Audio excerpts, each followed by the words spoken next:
बावनकुळे काय म्हणतात नागपूरमध्ये एक मिनिट बावनकुळे असं म्हणतात की तो भाजपचा कार्यकर्ता नाहीये, कारवाई करा. पुण्यात ज्या वेळेस बावनकुळे आले ना, त्याचे व्हिडिओ आणि फोटो देखील आहेत. बावनकुळेंच्या बाजूला म्हणजे माध्यमांशी संवाद साधताना देखील बावनकुळेच्या बाजूला तो उभा होता. गाडीत उतरले बावनकुळेंच्या. बावनकुळे आता अशा प्रकारे हात वर करतायत. राज्याचे मंत्री आहेत, फडणवीसांच्या जवळचे मानले जातात, पण गृहमंत्र्यांच्या म्हणजे त्यांच्यासोबत देखील वेगळं आहे पुण्याच्या.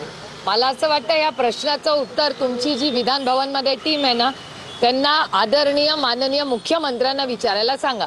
कारण का त्यांच्याकडे होम मिनिस्ट्री आहे, त्यांना रिपोर्ट असेल. आणि तो कुठल्या पक्षात आहे, ते भारतीय जनता पक्षाचे 10 कोटी का काहीतरी मेंबर्स आहेत तर त्या डेटाबेसमधून कळेल ते आहेत का नाही आहेत. काही जयंत पाटलांच्या राजीनाम्याबाबत संभ्रम होता. 2 दिवसापूर्वी बातम्यात आलं की त्यांनी राजीनामा दिला. नवीन प्रदेशाध्यक्ष शशिकांत शिंदे होणार आहे. तर नेमकं काय आहे, कारण की पक्षामध्येच वेगवेगळ्या पद्धतीची विधानं समोर आलेली पाहायला मिळालेली होती. रोहित पवारांनी म्हटलं की पवार साहेब याबाबतचा निर्णय घेते, पण जितेंद्र आव्हाडांनी ट्विट केलं की असा कोणताही निर्णय झालेला नाही. त्या तुमच्या पक्षाची बैठक होतीये, तर नेमकं काय खरंच राजीनामा दिलेला आहे? राजीनामा मी तुमच्या चॅनलवर पाहिला, मी बघितलेला नाही, मी ऐकलेला नाही, मी वाचलेला नाही.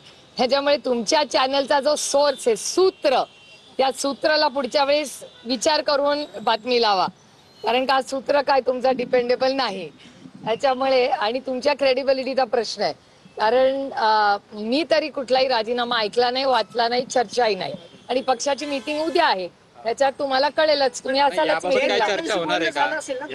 मी जयंत पाटलांची रोज बोलते. याबाबत काय बोलणार? जे घटना आमच्या सगळ्यांच्या आयुष्यात झाली नाही त्याच्याबद्दल काय बोलणार आहे का? प्रदेशाध्यक्ष संवाद साधताना स्वागत केलं होतं की साहेबांनी जरी एका राजकीय पक्ष किंवा संघटनेमध्ये जी जबाबदारी पडेल तिथे प्रत्येक कार्यकर्ता काम करायला तयारच असतो. आणि त्यातून आदरणीय जयंत पाटील असतील, जितेंद्र आव्हाड असतील किंवा शशिकांत शिंदे जी असतील, हे सगळे संघर्षवाले.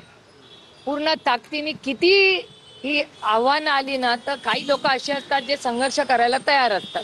त्याच्यामुळे त्यांनी संघर्ष कालही केला, आजही करतील आणि उद्याही करतील. राजीनाम्याची चर्चा ही विरोधकांकडून पेरण्यात आली असं वाटतं तुम्हाला? बातमी काय मी तुम्हाला सांगू, ज्या गोष्टीत वास्तव नाही त्याच्यात कशाला वेळ घालवायचा. आपण प्रवीण दादा आहेत, आपल्याला ट्रॅफिक आहे, एवढे मोठे महागाई. आज सगळे काहीतरी हॉटेलियरचं मला पत्र आलंय, ते काय बंद आहेत का आज? त्यांचं काहीतरी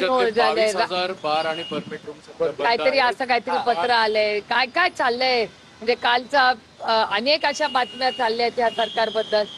मंत्री मारतायत, शिव्या घालतायत, कुणाच्या घरात पैसे घालतायत. मला त्या पैशाची काळजी एवढी आहे की निर्मलाजी आणि माननीय प्रधानमंत्र्यांना खूप वाईट वाटलं असेल. याचं कारण असं की सातत्याने निर्मलाजी आम्हाला सांगतात कॅश पासून दूर राहा, सगळं डिजिटल. आणि जी नोटबंदी झाली, त्या नोटबंदीचं काय झालं, त्याच्यामुळे मला वाईट एवढ्या गोष्टीतच वाटतंय की आमच्या निर्मलाताईंनी खूप विश्वासाच्या नात्याने ब्लॅक मनी या देशातून हद्द पार करण्यासाठी नोटबंदी आणली.